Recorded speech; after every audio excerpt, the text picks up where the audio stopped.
each will say a few words, and then we'll open up the floor and phone lines for questions. So, Steve, why don't you go ahead? Yeah, thanks, Megan. And we're in a 24-hour scrub turnaround. We're trying to preserve that opportunity, and we'll stand by while ULA does their troubleshooting, and then we'll take either that opportunity or the next one to come. Like Steve said, this is the business that we're in. Everything's got to work perfectly, like we've talked before. Today we got really close. It didn't work for us.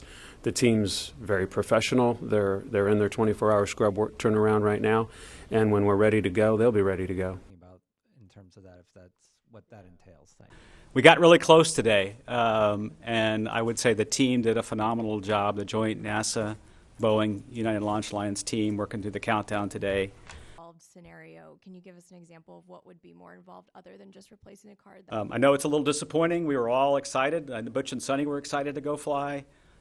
This is kind of the way spaceflight is.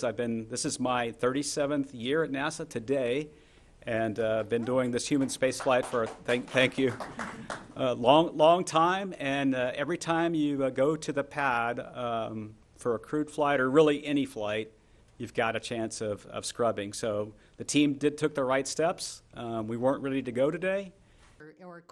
What's your leading suspects at this point with this third computer? Yeah, the leading suspect would be either a hardware problem or a problem with the network communication between these, between the three computers and the system that interrogates them. But we won't really know until we get physical access and can troubleshoot that one rack that has this one card that came up slow.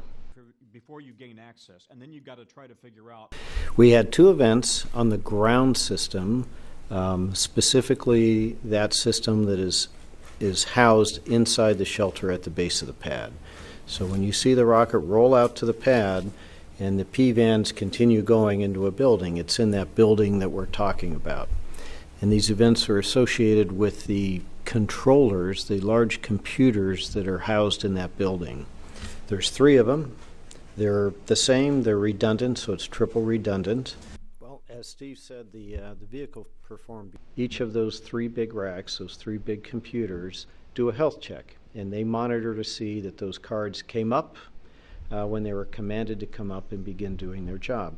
Two came up normally, the third one came up, but it was slow to come up, and that tripped a red line that created an automatic hold, because although the health system did not note that it came up anomalously, it took longer, and so something is not correct.